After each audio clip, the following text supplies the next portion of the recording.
Like, I was like, what? Yeah, no. Where's Monday through Friday? Where? My sister has like, what do you do? Computer. Oh, daycare. Oh, I said, All right, guys, a couple things real quick. I forgot earlier to point out the first two links. I've already had a couple people do this, which is kind of cool. There are two surveys I ask you to fill out. They're not that long, and right, not too bad. And I want you to please do both. I end up taking some of the data, that was a little bit long, oh well, from this anonymous one and making them into problems on tests. So we can kind of gauge, you know it's coming from this class, so it kind of makes it more interesting.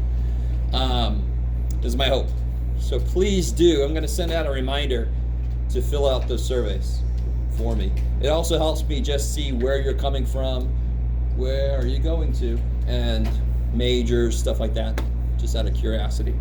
Let's see, anything else up here? There's a link for a calculator guide. So it pretty much tells you some real basics about using the TI. And then it's got little sections related to different things we're going to do out throughout this semester. I am not a do everything in the calculator kind of guy. So in fact, on the first test, we're going to do some stuff using tables and so forth that you can just get in one click on the calculator. And I don't care. We're here to learn ideas, not learn buttons to make something else do something for us. Now, as we go through the course, we will stop doing certain things and start just getting them out of the calculator. But I always make you go through the work first, so you have a little more connection with what it's doing. Right? I like it. And if you don't like that, then, oh well, do that. It's just the way it's going to be. Okay, I like it. So I do kind of spell out the steps. Whenever we hit this kind of stuff, I'll remind you guys that this is here. You can't use this on a test, obviously, but it's good to have sitting next to you as you're doing your homework so you remember how to do everything. Let's see. Here's the link to the textbook. And here's the link to the videos of the lectures. I've got this one from earlier is loading right now, so it'll show up soon, I guess. I don't know if anybody's already watched. I saw a bunch of people watching this one already. I don't know if anybody's looked at my videos. They help me too. I'll teach a course I haven't taught in a few years, and I'll look it up and I'll say, what did I do that first day? Oh yeah, I did that handout. Okay. Anyway, so that's that website. Please do the surveys. I'll send an email to remind you guys. We're going to get into chapter 1 now, and just as a precaution, chapter 1 is terminology to an insane degree. It's a lot of definitions. So it's really exciting. So everybody just kind of try to tamper it down a bit.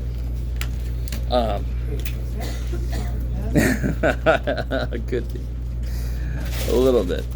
So I try desperately to make it more interesting by kind of telling a story about a statistical analysis that you might want to do. Is there anything about Grossmont students in general that you would be curious about? So for example, the percentage of Grossmont students that have lived in a different country, or the percentage that smoke. Right, you guys have anything? Yes? Percentage of them that play role-playing games. Like, we'll have role-playing games. Play role-playing games, like the MM... No, like D&D and... Oh, okay, interesting. What percentage of you guys play role-playing games? Oh, okay, I like it, beautiful, kick ass. I played D&D a few times. Have you ever heard of Harming Quest? Oh, Harming Quest, look that bad boy up. Sorry, just geeking out for a minute. I'm a math teacher with a shit. Yes? No, I'll raise my hand for one second. Never mind. Okay. Ignore me. And by the way, while I'm thinking about it, all right, just because I'm thinking about it, because I couldn't see your hand at first. Don't worry about me, I'm all right. The beginning of this year, I lost most vision in this eyeball. That's really nifty. I can now see a lot better. I can make out your face, for example. But you can still kind of sneak up on me from this side, you know? And if you're handing me something, I might My depth perception is getting a little bit better, but if you try to hand me something, I might kind of like, "Wah." So I like to tell people now about that, so it doesn't, you're not like, what's up with this guy? I had this one little kid throw a ball to me saying, here, and I couldn't catch it, and I was like, oh, that's sad. But it's starting to come back a little bit, so I'm hopeful. All right, just so you know, in case you're like, what the shit happened to this? All right, so let's say, are you guys all aware of what Dungeons and Dragons is, D&D? Yes? No? It's a game where there's one person that kind of is like God, basically, and it's more of a, you can have little figures and stuff, but it's more of a words kind of game. And you say, okay, you've now entered a room, what would you like to do? And the guy in charge has to figure out if what you do has an effect, and they use dice and stuff to figure out what kind of an effect it's going to have. It's a game, very normally associated with the nerds of the world, right? But not always, right? And it's not meant in a derogatory term. Nerds kick ass. So it's just a certain kind of game. Is everybody with me? All right, I like it. So let's say we want to know what percentage of Grossmont students play these kind of games. I like it. So that's what we're kind of interested in.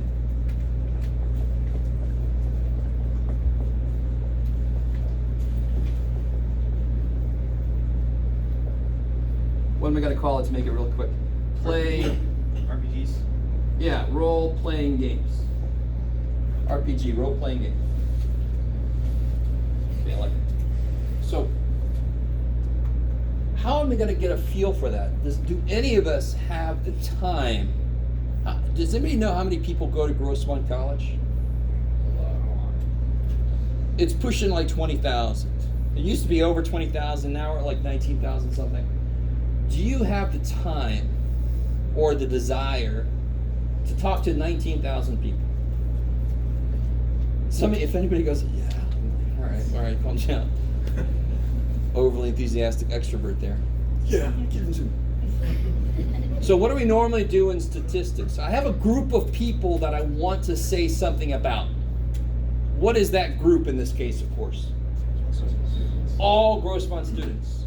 That is called the population. I love it. So we have a population, which is the entire collection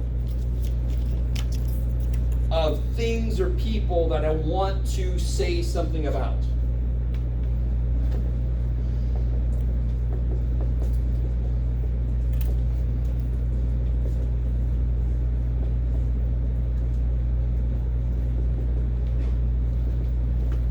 Say want to describe somehow.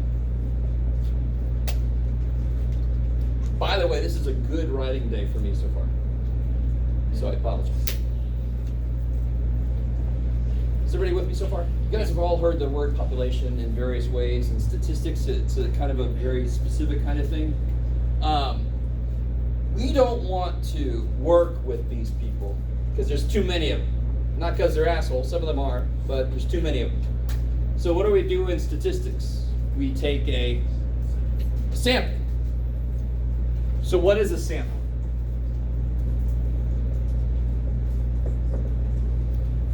So real quick, up here, sorry. I want to put in different color here. In this specific problem, this will be all Grossmont students. So black is kind of like the definition, and green is what it is for this problem. So what the hell is a sample? It's a smaller category of the population. I love it. It's a subgroup of the population. There could be good samples, bad samples. If you guys were my sample, are you guys Grossmont students? Yes. So you guys are a subgroup of the population, is that right? So if I talk to you guys, and I just figured out how many of you, and I can figure out what percentage, if I take the total number of people, are you guys with me? Are you guys a good sample? That's a good answer, actually, but can I be sure, or do I feel confident that you are a good sample? What would make a good sample? Yes? Random is an interesting word that, watching YouTube, I realized not many people understand what the word random means. Yes, but you want it to be random. Why? What is your goal with a sample? Representation. Oh, beautiful, right? There's unbiased. Unbiased. Okay, so we got representation. We want our sample to accurately represent our population, right? So I'm not going to pick. I'm not going to pick all the people that are here at 7 a.m. Right? Because that would have a bias, possibly. They're there for a reason. They might be a certain kind of person. They might be more or less likely to do this. I can't let that happen. So there's something. So I want my sample to not be biased, or at least to try to control for possible biases. I want it to represent my population, because that's who I'm really trying to talk about, right? So of course I want it to represent my population. And randomly selecting seems to be the right way to go. What does random selection mean? This is a weird question, I know. I know so many guys look like, what is going on? What does randomly selected mean? It means there's no way for us to control who gets selected. Okay, we don't, so like I said, I can't just say everybody at 7 a.m. That's too much control. What's wrong with me just saying everybody at 7 a.m.? Or what's wrong with me just saying everybody in this room? Too specific? It's like, if you try to look up this, you have that multiplicity. I like it. You used the key word there. It would be your very convenient sample, which almost always is bad. But there's a key thing here. What I want is I want everybody in the population to have an equal chance to be in the sample. So if I just pick you guys, would everybody take statistics? No. Would everybody take a 4-week stats course? Only us crazy ass people, right? You guys with me? So did everybody in the population have a chance to be in the sample? No. There's people that passed 160 already, or that never have to take 160, or that would never take a summer course. Yes? So by random, you mean like it has to be diverse. Like you want diversity into the statistics. Even that kind of implies control, right? You can't go, all right, I've selected this many of this type of person, I wanted some other type. And that's a possible other kind of random sampling, but I don't want it to be too structured yet. So we'll come back to that. Yes? Be like whatever the last number of social is. Okay, so now we're going to get into some specifics. I like it. So in order to have a random sample, you guys would be a bad sample. Not because you're bad. I don't know a lot of you guys, but I'm just going to assume you're not bad people until you prove me otherwise. Innocent till proven guilty. What would I do? So I had a suggestion. Go by their social security number. Well, the last number. So maybe like 7. Whoever ends with 7. Oh, I see. Okay. I like it. That's a possibility. Do you guys know what the first 3 digits in the social security number represent? Yeah, I'm 258. I'm not going to tell you the rest. 258, and that's Georgia. I didn't know that till like I was in my 20s or something. Somebody else had a 258, and they're like, you're born in Georgia. I'm like, who the hell are you? David Blaine? Georgia. No. Anyway, sorry. So if I chose maybe the last number, I don't know if that has an indication of anything, but I think it's just, that would be it sounds like a good possible random thing that's not having any biases. You'd have to have access to everybody's social security number. That could be a problem, right? Huh? Just the last 4. Yeah, just the last 4. You're right. But even that's enough to get into certain things, so you never know. But you guys with me? One of the most fundamental things about any statistical analysis that's done is for somebody to explain how they selected their sample. If you are looking at something and there's nothing in there about who they talked to, how they picked who they talked to, you cannot trust that thing worth shit. And nowadays there are so many, depending on your ideology. I used to joke that we would go to a barber someday and say, wait a minute, who'd you vote for? No, I don't want you cutting my hair. But we're almost there. And I'm not going to try to bring too much politics in this. I don't want to. But you see certain channels, certain websites having polls. Who's doing those polls? Who's completing those surveys? People that go to the website that have a certain idea about things, and so therefore there will be bias. So if there's no mention about how they selected their participants, you cannot trust the results. That's huge. There's so much shit being thrown at us nowadays, and we can't even begin to parse what's right and what's wrong. That's one of the first things you look at is who'd you talk to. 75% of people of what people? What people? Right? 3 out of 4 dentists. Did you only talk to 4 dentists? Or how many dentists? And how'd you pick them? What the hell? They all like our product. Well, then screw you. Get out. Yes? I think that's what the FDA does. I know I'm going way too deep, but. Well, now we got conspiracy theories. Yes, Let's do they it. do. You think that's what they do? Yes, because they say, oh, everything's approved when it's and it shouldn't be because it's chemicals. Oh, I see. And they take a certain Dude, range of people. That's a little bit out of our scope, but that's an excellent point. Now, sometimes people take this a little too far.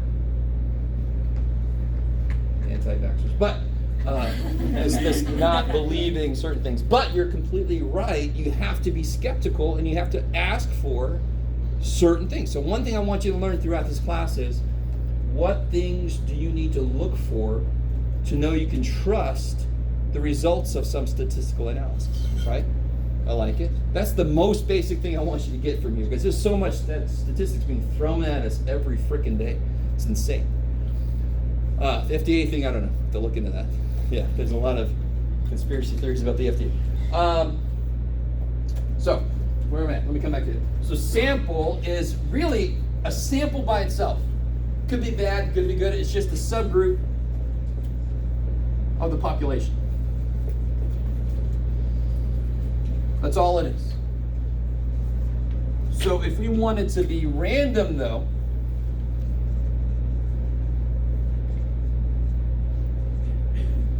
we could select, like you said, let's say somehow we got everybody's last 4 social security number digits, right? And we select all the people that end in 7.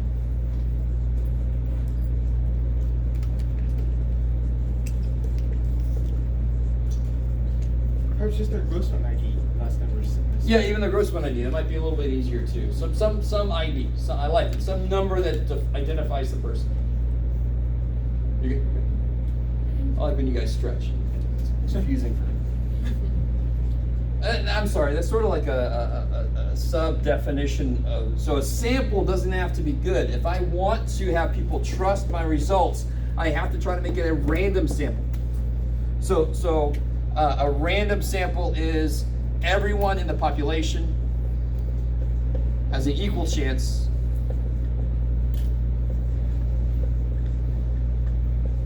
to get into the sample.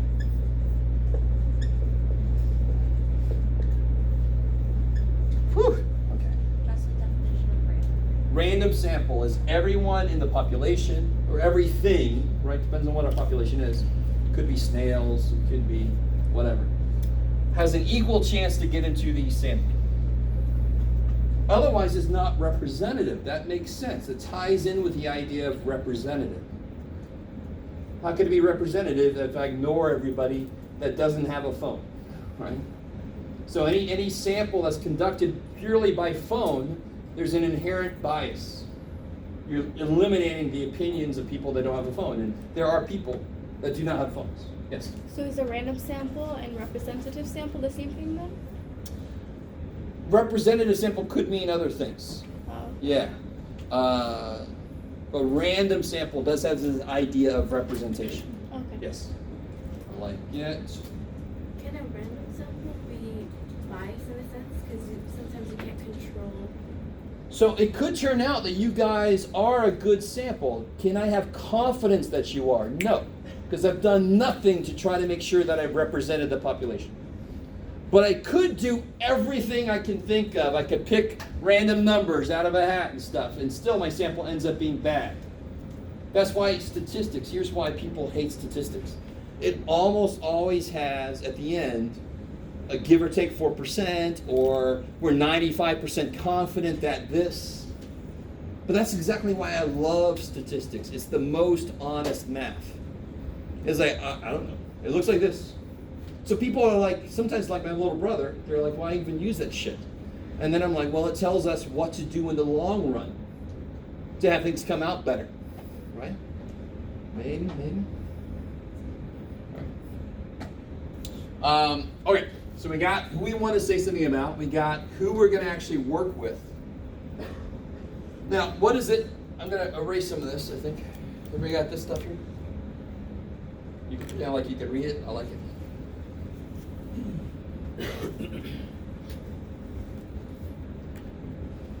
So there is an idea, you gotta love these next two.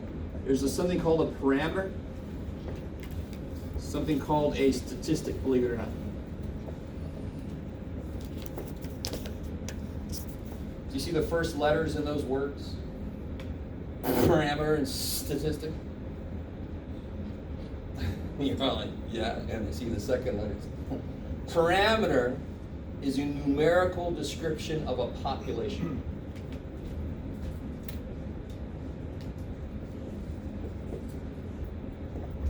Yeah, come an eye.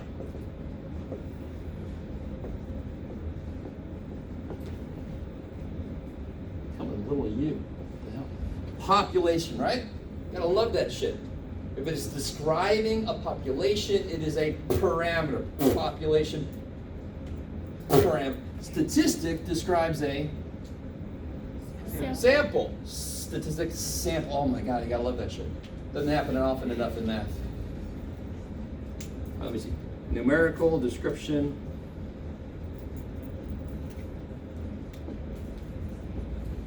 of a sample. So if I said 53% of all Gross 1 students play D&D games or RPG games, would that be a parameter or a statistic? So let me say it again. I'm not saying you're wrong, just saying I didn't hear enough answers. I'm also not saying you're right. Well, 53% of all Gross 1 students play RPG games. That's a parameter. That is a parameter because it's describing a population. What was the key word there that often happens but doesn't always show up? All. Yeah.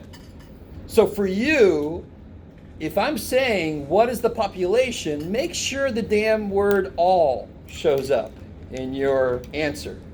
That's the best way to make sure that I'm like, I know you know what the hell you're talking about. Everybody with me? What happened? Huh? I don't understand the difference. All right, let me show you a statistic. So a parameter would be something like 53% of all Gross 1 students play RPG games, because that's describing a population. If I said 42% of all, of all Gross 1 students like lima beans, that would be a parameter still, all Gross 1 students. So if I say 7% of the 300 Gross 1 students selected enjoy statistics, that is a statistic because it's describing a sample. You guys? So not always, but most of the time, you see the word all, that's a freaking parameter. That's a population. It's describing a population, so it's a parameter. So if I said, I select 80 people, I find that 4% of them like liver and onions. Is that a parameter or a statistic? It's a statistic because it described what? The subgroup of people I picked, the sample I picked. You guys see that? Yes. Okay, I like it. Okay. So these are like the same thing. So if there's a parameter, I can say 50% of all Gross 1 students, blah, blah, blah. Or if I said 50% of the 40 selected Gross 1 students, blah, blah, blah. Don't they sound almost the same? It's just that one references all and the other references a subgroup. So if you were to say 50% of all Gross 1 students, do you get such? That would be a parameter. Yet if you said 50% of students in this class. Oh, okay. Now, you guys could be a population. So it has to be explained what the idea of a population is. Now, in the problem, if I said 50% of the 87 selected Grossmont students, that is obviously a sample, right? I like it. But if I said 50% of the students in this class, I have to assume that's a parameter. I have to assume you're a population. I haven't taken a group from something.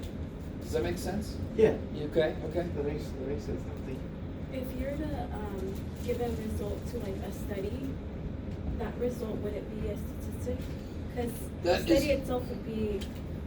So connecting with something I said earlier, if I talk to 1,200 selected registered voters, and they say, and I find that 44% of them plan on voting for candidate A, right? That is a statistic, because it's the people that I actually picked.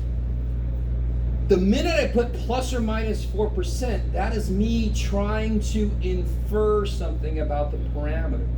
So what do we do in statistics? We take a sample and we see something for sure, the statistic. Yeah. Then we try to infer something. So the probability would be you trying to infer the parameter.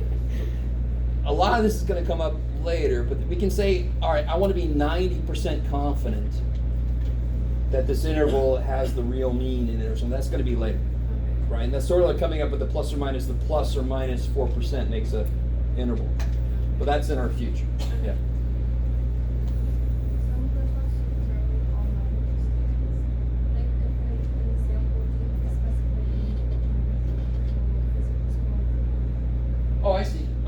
So if I say all Grossmont students, then I have to, and the way that we were saying it was from the social security number, it wouldn't matter if they were online or not.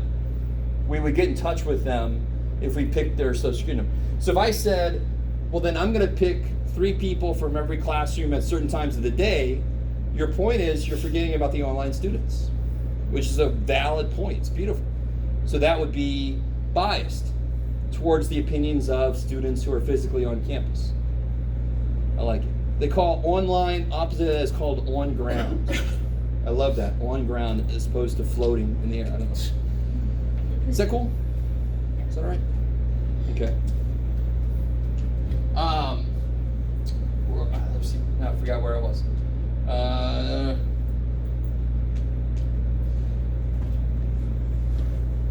Let's see, where I want to go from there.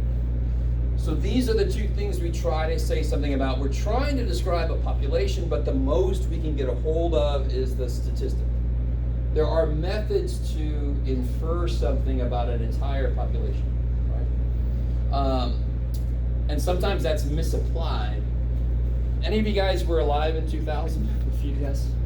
Yeah, okay. Anybody know what happened in the year 2000?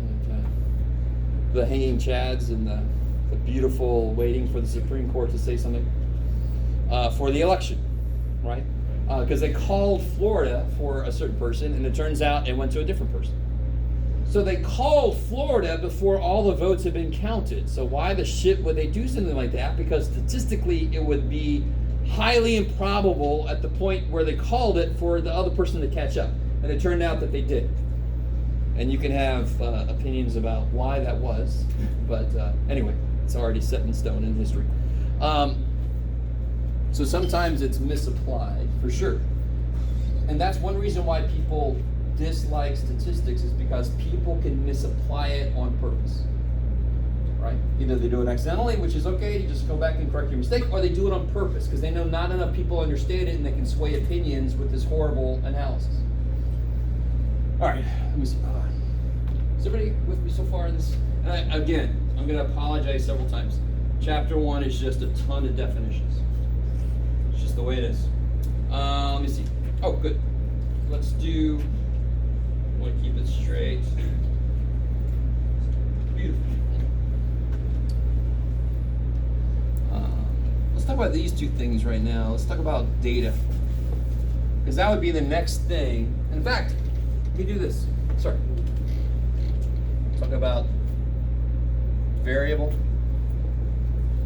and then data. So we all know the word variable. And it still means the same thing here. But just to put it more in context of statistical analysis, we've got our group of people now, right? We want to describe our group of people. We picked our sample earlier. And this was the percentage of gross students playing RPG. The minute you've got the sample, you got them all in one room. You picked them all, you picked all their last social security numbers, you got them all in one room. What do you do next? Ask some questions. Yeah, ask them exactly one question, really, for our study. Right there on me, all like, thanks for wasting the time. But what are you going to ask them in this case? Do you play in Yeah, do you play an RPG game? And they're going to be like, yes or no. You're going to just collect all that. You with me? The variable is related to the question you ask.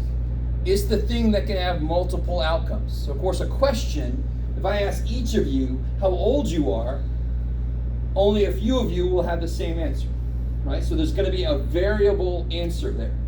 I like it. So the variable is related to the question you ask.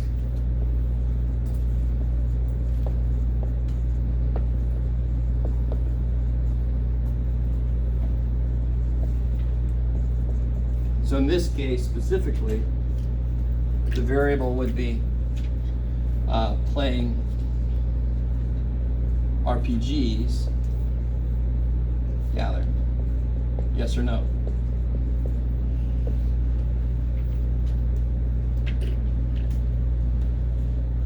And the data, this is what's beautiful. The variable is related to the question you ask. The data is all the answers you get.